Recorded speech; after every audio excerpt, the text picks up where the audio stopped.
देश को हैरान कर देगा। सरकार बदली, अब दिल्ली की किस्मत भी बदलेगी। क्या केजरीवाल की बनाई गंदगी को रेखा गुप्ता साफ कर पाएंगी? दिल्ली एक ऐसा शहर है जो सदियों से सत्ता, संस्कृति और संघर्ष का केंद्र रहा है, लेकिन अब ये शहर एक नए बदलाव की दहलीज पर खड़ा है। क्या आपने कभी सोचा है कि आने वाले कुछ वर्षों में दिल्ली की पहचान सिर्फ राजधानी भर नहीं, बल्कि एक ग्लोबल स्मार्ट सिटी, रोजगार का केंद्र और पर्यावरण के लिए मिसाल बन सकती है। जो काम वर्षों से रुका था, क्या वो अब रफ्तार पकड़ चुका है? और सबसे बड़ा सवाल, क्या यह बदलाव सिर्फ वादों तक सीमित रहेगा या जमीन पर भी दिखेगा? अगर आप भी दिल्ली के भविष्य की इस कहानी को जानना चाहते हैं, तो ये रिपोर्ट आपके लिए है। दिल्ली के विकास की नई पटकथा मुख्यमंत्री रेखा गुप्ता के नेतृत्व में तेजी से आकार ले रही है। एक तरफ राजधानी की सड़कों से लेकर स्कूलों तक बदलाव की बयार बह रही है, तो दूसरी ओर आने वाले वर्षों के लिए ऐसा ठोस मास्टर प्लान तैयार किया जा रहा है जो दिल्ली को न सिर्फ एक स्मार्ट सिटी, बल्कि एक रोजगार प्रधान और टिकाऊ महानगर के रूप में स्थापित करेगा।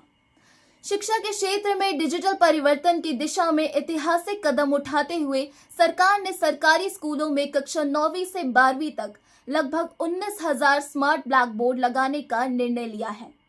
इसके लिए 900 करोड़ से अधिक का बजट तय किया गया है, जो यह दिखाता है कि तकनीक को शिक्षा का आधार बनाने की दिशा में सरकार कितनी गंभीर है। इन स्मार्ट बोर्ड्स के साथ साथ शिक्षकों को भी डिजिटल सशक्त बनाने के लिए विशेष प्रशिक्षण कार्यक्रम चलाए जाएंगे। इससे छात्रों की सीखने की प्रक्रिया और भी इंटरैक्टिव और व्यवहारिक होगी। वहीं स्वच्छता और पर्यावरण सुरक्षा को ध्यान में रखते हुए कचरा प्रबंधन के मोर्चे पर दिल्ली सरकार बड़े बदलाव की तरफ बढ़ रही है। ओखला, भलसवा और गाजीपुर जैसे वर्षों पुराने लैंडफिल साइट्स पर बायोमाइनिंग का कार्य तेजी से जारी है, जिसे दिसंबर 2026 तक पूरा करने का लक्ष्य तय किया गया है। ये परियोजनाएं दिल्ली को कचरा मुक्त और पर्यावरण के अनुकूल शहर बनाने की दिशा में एक बड़ा कदम है। इन स्थलों को भविष्य में अस्पताल, खेल परिसर, स्कूल और हरित क्षेत्रों में बदला जाएगा। इसके अलावा बिजली व्यवस्था को और सुरक्षित व सौंदर्यपूर्ण बनाने के लिए शालीमार बाग में ओवरहेड तारों को भूमिगत करने का पायलट प्रोजेक्ट शुरू किया गया है, जिससे बिजली की कटौती की समस्या भी दूर होगी और शहर का दृश्य भी साफ सुथरा होगा। परिवहन के क्षेत्र में भी रेखा गुप्ता सरकार ने बड़े और स्थायी बदलावों की शुरुआत की है। 77 नए बस डिपो की योजना के साथ दिल्ली का बस बेड़ा अब 11,000 से अधिक होने जा रहा है। इनमें 2800 इलेक्ट्रिक बसें शामिल है। साथ ही शहर में 48,000 से अधिक ईवी चार्जिंग पॉइंट्स बनाने का लक्ष्य भी तय किया गया है, ताकि इलेक्ट्रिक मोबिलिटी को बढ़ावा दिया जा सके। इसी के अंतर्गत महिलाओं और ट्रांसजेंडर यात्रियों को निःशुल्क और सुलभ यात्रा का अधिकार देने के लिए सहेली स्मार्ट कार्ड की शुरुआत की गई है। ये कार्ड न केवल बस यात्रा के लिए उपयोगी होगा, बल्कि भविष्य में मेट्रो और अन्य सार्वजनिक परिवहन के लिए भी सुविधा देगा, जिससे महिला सशक्तिकरण को बल मिलेगा। दिल्ली को एक रोजगार उत्पन्न कराने वाला केंद्र बनाने के लिए मास्टर प्लान 2041 यानी MPD 2041 का निर्माण एक दूरदर्शी पहल है। हाल ही में सीएम रेखा गुप्ता ने इस योजना की समीक्षा करते हुए उच्च स्तरीय बैठक की अध्यक्षता, जिसमें औद्योगिक विकास और रोजगार सृजन को प्राथमिकता दी गई। कंझावला, रानीखेड़ा और बापरोला जैसे 3 प्रमुख क्षेत्रों को औद्योगिक क्लस्टर के रूप में विकसित करने की योजना बनाई गई है, जिन्हें PPP मॉडल पर आगे बढ़ाया जाएगा। ये योजना न केवल IT, AI और बायोटेक्नोलॉजी जैसी उभरती हुई इंडस्ट्रीज के लिए पूंजी आकर्षित करेगी, बल्कि लाखों युवाओं को रोजगार के नए अवसर भी देगी। इन क्लस्टर्स की योजना बनाने के लिए एक वैश्विक कंसल्टेंसी फर्म को शामिल करने की बात भी की गई है, जिससे दिल्ली को एक वैश्विक स्तर पर भी प्रतिस्पर्धी औद्योगिक केंद्र के रूप में स्थापित किया जा सके। मास्टर प्लान 2041 में land pooling, transit oriented development, Yamuna पुनरुद्धार, हेरिटेज संरक्षण और जल संरक्षण जैसे अनेक आयाम शामिल हैं, जो दिल्ली को एक पर्यावरण के अनुकूल, भीड़ रहित और टिकाऊ शहर बनाने की दिशा में निर्णायक साबित होंगे। इस योजना को अप्रैल 2023 में केंद्र सरकार के पास अनुमोदन के लिए भेजा गया था, जिसे फरवरी 2023 में उपराज्यपाल ने स्वीकृति प्रदान की थी। इस योजना के तहत आने वाले वर्षों में दिल्ली की तस्वीर पूरी तरह बदल जाएगी।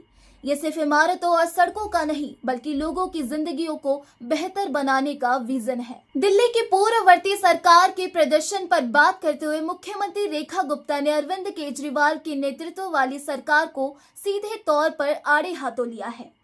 एक हालिया प्रेस ब्रीफिंग में उन्होंने कहा कि दिल्ली को कूड़ा, प्रदूषण और गंदी यमुना की विरासत में झेलना पड़ा है। केजरीवाल सरकार ने इन 3 सबसे अहम मुद्दों पर ठोस काम नहीं किया और योजनाएं केवल कागजों तक सीमित रही। उन्होंने दावा किया कि मात्र 100 दिनों के भीतर उनकी सरकार ने इन तीनों क्षेत्रों में नजर आने योग्य सुधार किए हैं। कूड़ा प्रबंधन में तेजी, प्रदूषण में गिरावट और यमुना सफाई में व्यवहारिक कार्रवाई। ये बयान केवल आलोचना नहीं बल्कि एक स्पष्ट संकेत था कि अब विकास का एजेंडा सिर्फ वादों का नहीं बल्कि नतीजों का होगा। जल प्रबंधन और सीवरेज सिस्टम को भी इस विकास मॉडल का अभिन्न हिस्सा बनाया गया है। जल बोर्ड को 9,000 करोड़ का बजट आवंटित किया गया है, जिससे पाइपलाइन से जल आपूर्ति, रेन वाटर हार्वेस्टिंग, जीपीएस युक्त टैंकर निगरानी जैसी परियोजनाएं संचालित की जाएंगी। 40 डिसेंट्रलाइज सीवरेज ट्रीटमेंट प्लांट्स और पुराने सीवर सिस्टम की मरम्मत के लिए 250 करोड़ अलग से रखे गए हैं। इसके साथ ही झुग्गी बस्तियों में बुनियादी सुविधाएं जैसे park, water ATM, toilet, sewer line प्रदान करने के लिए 700 करोड़ की योजना बनाई गई है और ये स्पष्ट किया गया है कि किसी भी इलाके को जबरन नहीं हटाया जाएगा।